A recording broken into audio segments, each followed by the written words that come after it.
Hey guys, welcome back to part 5 of What If Deku Could Use 100% of One For All. I just want to thank you all for watching, it's absolutely fantastic. Keep it up, like and subscribe, it helps me out a bunch, and I'm over the moon, basically, just to sum it all up real quick. So anyway, getting straight into the story, Deku has just used, he just, done the training, not the training. He's just done the first step of the UA festival, which was the meeting, not the meeting, the obstacle course. Of course, he won, which leads it on to the horse race. I forgot what it's called. Anyway, so Deku, due to him coming first, has 1,000,000 points. That makes quite a lot of people not want to be on his team, but they've seen how powerful he is, so they also do want him on this team. Anyway, just to quicken things up, Deku ends up going with Uraka, Tech Lady, forgot her name. Oh, what's she called? Uh, how have I forgot her name? Tech Lady, Dark Shadow, and Uraka, Tech Lady, Dark Shadow, and Deku. That's their team. So anyway, what their strat is to use is to have. Oh, I'm just gonna call him Dark Shadow. So they're having Dark Shadow on the top, and he's gonna use Dark Shadow to also protect himself and his headbands, and also try to collect headbands. They're gonna have Deku at front pillar, and then the two back pillars are gonna be Uraka and Tech Girl. The reason I've done this is because Deku can use 100%. Deku can use 20% one for all to run around the arena to be because with 20% of one for all, he could beat everyone else's speed there. On top of that, Dark Shadow can protect himself using Dark Shadow. Uraka can make like the group lighter because of her quirk, and so can Tech Girl because of her well, no, not because of her quirk, but because of the machines she have. She can make the team lighter, which means it's easier for Deku to jump up in the air. So their plan is to basically avoid all the other teams. Uh, so when the match first starts, everyone tries to go after them. So what Deku does to basically assert dominance, I guess, is jump up in the air immediately higher than anybody else, traveling slowly to the left part of the arena, one the left part of the arena where no one else was at, making sure to keep her eye on where everyone else was at. Once once they're high enough in the air, uh, he gets Uraka to drop her quirk, so it's only the so when before he jumps up in the air, he gets Uraka to use a quirk and Tech Lady to turn on her jetpack. This is so that the jump doesn't jerk the rest of the group. So he jumps up in the air, and that's when he asks them to. He asks Uraka to turn off her quirk, so they start slowly falling down. But if the jetpack wasn't there, they would just completely fall dead quick. The reason he's done this is so that they can A, rest Uraka, and B, so they can land, because they can go faster on land, meaning that they can dodge more.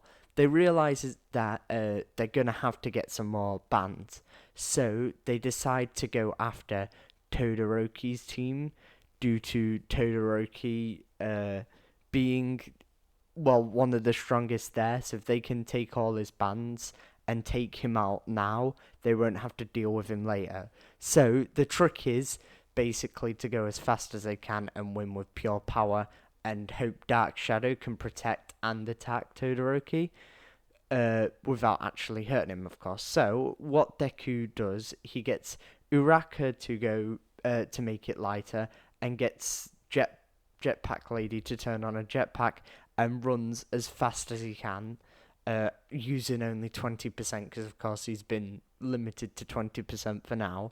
So he does that. He absolutely he runs past Todoroki, didn't know how to react due to him not really having the experience yet, and that means Deku can easily swipe his bands, uh, and then Deku quickly darts in the opposite direction to get away from everybody else, and so that they can then rest.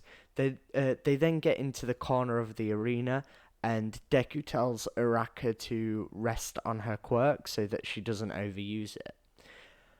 They then check whether they lost any bands, and they realize they only gained bands, so they put the bands on their heads and get ready to fight another group.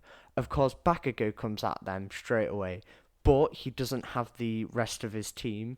So what Deku does, he tells Dark. Well, no, Deku actually doesn't do anything here, and it's actually Dark Shadow that pushes Bakugo out of the way so that he basically he hits the ground rather than getting one of the bands. This disqualifies them, which actually wipes out Bakugo for now. But due to, I don't know, the rules, I guess. I don't quite fully know the rules, so I'm kind of making up the rules on the spot. But due to what I think the rules will be, Bakugo, he just has to get back on his horse and doesn't get any bans. That's when he realizes that someone from Class B is using a tactic where they get everyone else's of a lower power levels bans. So he decides to copy that tactic, and that gets him in. Anyway, so Deku defends himself for all this time, and he goes on the fully defensive now that he has most of Todoroki's points and most of his own points, and he realizes that he can get through. So that's when he just goes on the fully defensive, and the round ends. So 4 teams got through. Then 4 teams was, of course, the one from Class 1A, the one from Class 1B, the one from and Todoroki's group, Bakugo's group, and Deku's group. The reason it's all the same because, but it's mostly all the same, other than the fact Bakugo's group came third. No, Bakugo's group came second, and Todoroki's group came third, as Class 1B still came last, because Todoroki's group lost all the points. Bakugo's group basically were complete. Because of Deku becoming first, they've been knocked down a bit. So, anyway, we're now onto the tournament arc. Due to everything actually turning out the same, bit anticlimactic, but we'll go with it. Due to everything turning out the same, it means that all the matchups are still the same, but Deku's gonna absolutely tank his. So this starts off with his fight against Shinso. Shinso? Is that right? That doesn't sound right. Anyway, so Deku, he's warned beforehand about the mind control, but he doesn't listen to it anyway. That's because Shinso goes, "Are you ever gonna be a real hero? Is All Might a real hero?" And Deku says, "Yes, I am. Yes, he is." That's when he gets pulled into a trance. In a trance, he's panicking because he realizes that he can't move any of his body, and this is when he relates the situation back to when he was with the One for All predecessors. He linked the situation back to then, like he could not feel or move any of his body, and it reminded him of back then. That's when he could see a mist of a group of people, and then he realized that mist had 8 people, and then he looked at the figure, which had spiked up hair, but drowned out body, like All Might in his used up power form.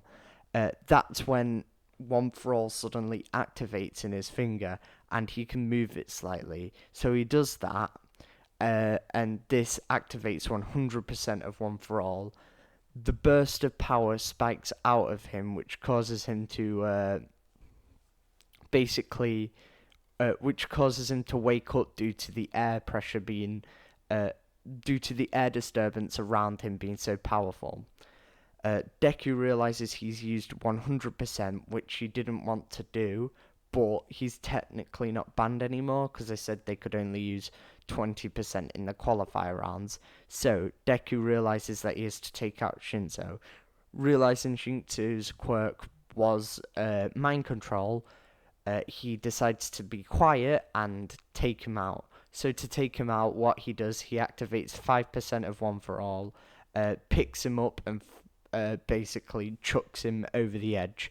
Shinzo loses, but everyone is cheering for him due to him being so powerful, but also cheering for Deku due to the strength he showed off from the powerful flick. That then leads into the next battle, which is Deku versus Todoroki. Deku did have a confrontation with Todoroki beforehand, which makes Deku think that Todoroki needs saving. He needs saving because of his anger towards hero society, and he realizes that even though he has a second quirk, he doesn't use it. And he got told the reason he would never use his fire quirk because it's not his, it's Endeavor's. That's when Deku realizes that he needs to save Todoroki. So that's what he's gonna do. So anyway, Todoroki starts the battle with one of those big ice sculptures, and Deku goes 100% smash. This completely shatters the ice sculpture as Deku activates 5% full cowling and charges at Todoroki, giving him no time to compose himself. He quickly throws mini ice sculptures at him as Deku dodges them with ease. Then he gets hit by an ice sculpture, pushing him to the other side of the arena, but before he could, Deku grips onto the floor, using 20% on his legs to stop the impact of Todoroki. Then he goes 100% flick. He lets off a flick of 100% of One for All energy. Todoroki, to block this, uses ice sculptures, but he realizes this isn't enough, so he also sets up an ice sculpture behind him to catch his fall. By ice sculptures, I mean spikes of ice in the ground that are elegantly placed to block One for All. Todoroki then is then like, this is not my power, Deku. And Deku's like, you know, to beat me, you're going to need to use your fire quirk. To be a hero, you're going to have to get over this, Todoroki. Todoroki, you are a hero. And Todoroki's like, I'm not a hero. Deku's like, Todoroki, you are a hero. Todoroki then goes, I'm not going to use my fire quirk. It's not mine. That's when he hits Deku with a big ice beam that he's unable to block. This flings Deku up into the air, but luckily he composes himself before he uses 100% to crack the ice and then 20% to jump off the ice towards Todoroki. That's when Deku screams, "It's your quirk, not his." Something clicks in Todoroki's head and he realizes that Deku is trying to save him.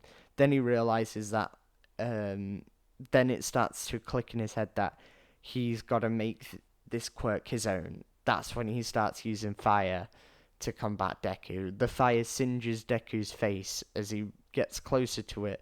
In his 20% charge, he realizes it's singeing his eyebrows, but it's not actually burning. He can feel the heat on his face.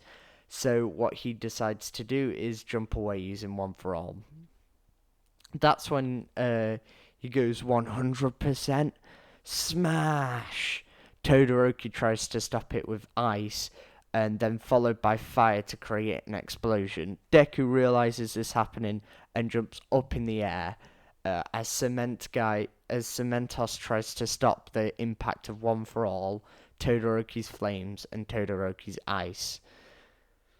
The arena is covered by mist. The mist is so thick that no one can see what's happening. Everyone's confused by the thick mist as they realize Deku's up in the air, and he uses 100% One for All to push the airwaves out. No, he uses 50% One for All, punching the ground, pushing the airwaves to move out of the way. people can then see again, and they realize that Todoroki's there, dripping and out of energy. Todoroki then walks out the arena, but he walks out with a smirk on his face, saying, "Thank you, Deku." This automatically makes Deku win by forfeit, and Deku realizes that he's managed to save Todoroki as Endeavor and All Might both sit there with a smile on his face. Endeavor sits there with a smile on his face as he thinks his son's finally gone past his rebelling stage, and Endeavor stands up and starts to walk over to Todoroki to hopefully meet him in the changing room so he can have a father-son talk about the quirk. All Might is smiling because what he sees as a son figure has now not only is he using One for All for good, he's using One for All to become the symbol of peace. He's already being a hero, and this just reminds All Might that Deku's a hero through and through. Deku then realizes that next is his all-time rival Bakugo. Going over to Bakugo is in a complete anger-filled mood, and this is when he passes Todoroki, who's just walked out the arena. He then confronts Todoroki like, "Why did you retreat?" And that's when Todoroki says, Deku had already won." Bakugo, confused, knowing that Todoroki could have put up a better fight, then scoffs, and that's when I'm gonna approach Bakugo's feelings. What's going on in his head right now? What's going on in his head is that he's full of anger and just full on rage that even the symbol of peace has chosen Deku over him. Everyone's choosing Deku over him. Now he's the bully. He's the evil one. But Deku, he's always winning. Why is he always on top? Why does he get better? I'm gonna crush that guy. I'm gonna kill him. Of course, he isn't actually going to kill him. By crush him and kill him, he means defeat.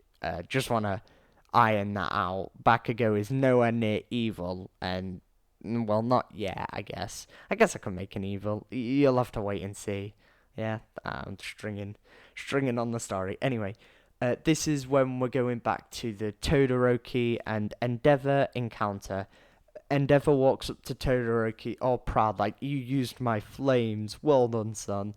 And that's when Todoroki hits him with a cold, pun intended, a cold stare, and repeats, "It's not your quirk, it's mine. I had a friend show me that today. Don't ever talk to me again." He walks past Endeavor with the coldest aura that Endeavor has ever felt. Endeavor felt embarrassed at that moment and angered, but he also understood that it was his fault, whatever Todoroki was feeling now. Endeavor had some moral guilt. He had some guilt around the situation, though it was embedded with pride and anger that his son had betrayed him. Todoroki walks away with now a smirk on his face, and this is when he whispers under his breath, "Thank you, Deku, you saved me." Anyway, so Deku then goes back into the wings. Luckily, he wasn't damaged too much, so after some light healing from Recovery Girl, everyone is getting hyped for the final battle after Bakugo after Bakugo fought Uraka. They're all getting hyped for the final battle, especially Class 1A. Especially Class 1A and Bakugo, as Bakugo thinks he's going to defeat Deku. Class 1A want to see the two strongest people fight it out, and Deku is thinking about all the times he was bullied in the past and how they're friends and how this might impact their friendship. Let's just say the intensity is through the roof, and that's why I'm going to leave it here, because next episode it's going to be Deku versus Bakugo, so let's see How will it play out? Well, you'll have to wait. Anyway, I want to thank you guys for watching. You've been an absolutely amazing audience recently. I love all your comments. Um, this will come out 12 o'clock, so have a nice afternoon, have a nice evening. Um, yeah. Remember to just just just be amazing. Like and subscribe if you know. Thanks for watching and goodbye.